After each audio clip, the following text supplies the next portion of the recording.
Bonjour, bienvenue à l'écomusée d'Annonville, dans l'éco-jardin. Donc je suis Jo, jardinier de l'écomusée. Donc je vais vous présenter ce jardin. En fait, c'est un jardin assez atypique, pas un jardin comme tout le monde, c'est un jardin biologique. Et l'idée en fait de ce jardin, c'est de donner des idées à ceux qui veulent jardiner tout en préservant la nature et sa propre santé. Parce que nous, on fait bien le lien entre les deux. Voilà. Et donc, il a la configuration d'un jardin d'hiver actuellement. Hein, on sera amené à en parler dans d'autres émissions, j'imagine. Mais voilà. Alors, pour tout vous dire, moi, le jardin, en fait, bon, j'ai eu ma philosophie de jardinage. On va dire, c'est en faire le moins possible. C'est accompagner la nature et c'est observer, essayer d'observer la forêt, ce qui se passe en forêt, et de copier la forêt, et en fait de copier ça et d'adopter en fait ce qui se passe en forêt dans notre jardin. Alors je vais vous présenter, je vous invite à rentrer à l'intérieur et je vais vous présenter notre grainetier. Voilà.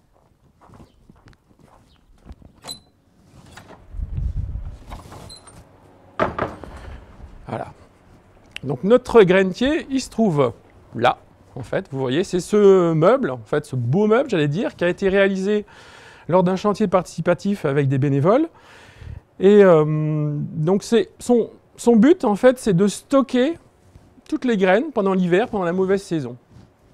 Alors, c'est vrai que nous, en fait, on veut inciter les jardiniers à produire leurs propres graines.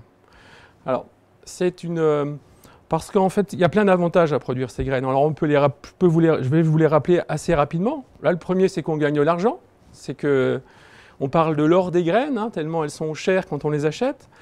Et puis, le second, qui n'est pas des moindres, le second avantage, c'est d'accéder à la diversité de toutes les graines. Il y en a plein qu'on ne connaît pas. Donc, je peux vous en présenter quelques-unes.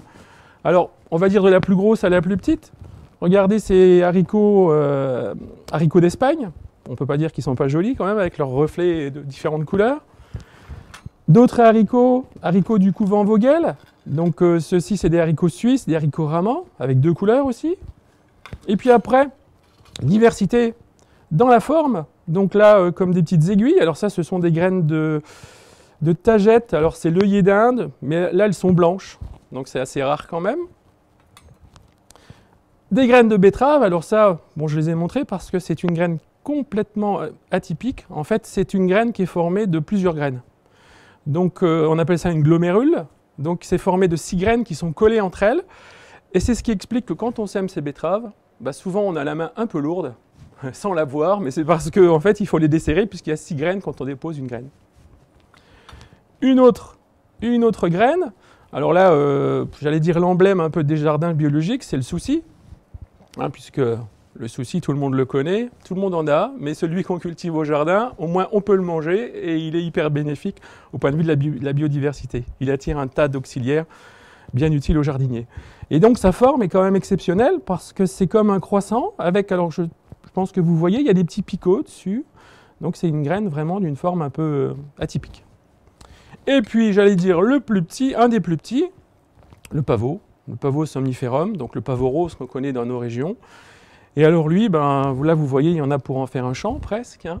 Et il a quand même une particularité, c'est que c'est une graine quand même qui peut rester 100 ans sur un sol et attendre de germer. Donc c'est quand même quelque chose. Et vous voyez que toutes les graines, bon, c'est quelque chose de magique, une graine. C'est tout petit, elles ont des particularités et puis c'est un concentré de vie. Donc c'est quelque chose que nous, en fait, on aimerait partager. Hein, derrière le mot jardin, il y a le mot partage. Enfin, pour moi, hein, puisque quand on produit, on s'investit dans son jardin, on produit en trop grande quantité, des courgettes par exemple, qu'on est obligé après de partager, qu'il faut mieux partager. Et donc, pourquoi pas en faire de même avec les graines? Puisque justement, il y a des légumes qui donnent énormément de graines. Alors, je vais vous expliquer comment participer à notre grainothèque. Bon, c'est basé sur le principe de l'échange, hein, c'est-à-dire que vous produisez des graines. Alors il y a quelques contraintes.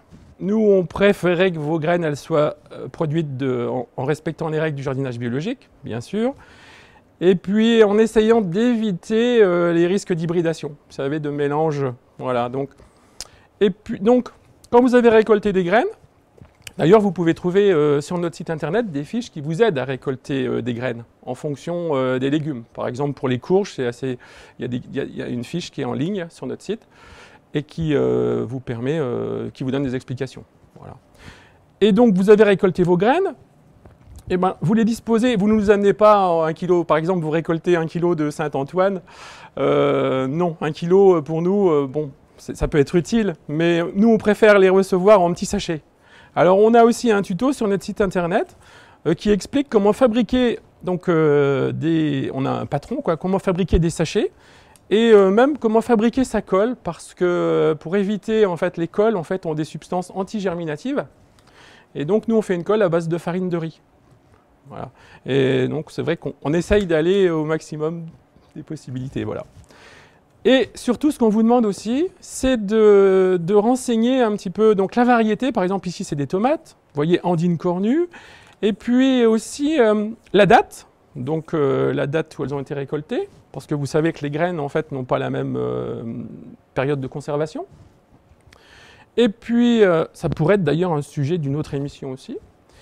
Et puis aussi un peu sur la technique, votre technique de culture. C'est-à-dire que si c'est des tomates, par exemple, si elles ont été cultivées en plein champ, ou alors sous abri, ou alors sans arrosage. Parce que ça, c'est quelque chose que j'ai oublié de vous parler. C'est un des autres avantages, et c'est le plus grand, j'allais dire, avantage de produire ces graines.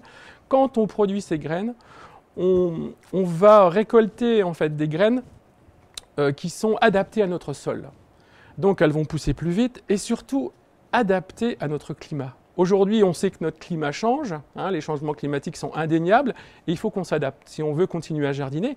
Et la solution est justement de produire ces graines, parce que quand on produit ces graines, si par exemple on produit une graine de tomate et qu'on décide de ne pas l'arroser, on va créer une variété qui a besoin de moins d'eau et donc qui va résister au manque d'eau. Et voilà. Et donc c'est un peu la deuxième idée de notre grainothèque, c'est de développer finalement, arriver à développer une grainothèque adaptée à nos changements climatiques. Voilà, qui surviennent aujourd'hui. Pour participer, en fait, il suffit soit de nous envoyer des graines, mais bon, si vous les envoyez, c'est vrai qu'après, pour les récupérer, il faudra quand même nous rendre visite. Ou nous rendre visite, alors il faut s'informer un petit peu sur notre site, voir un petit peu notre calendrier d'action.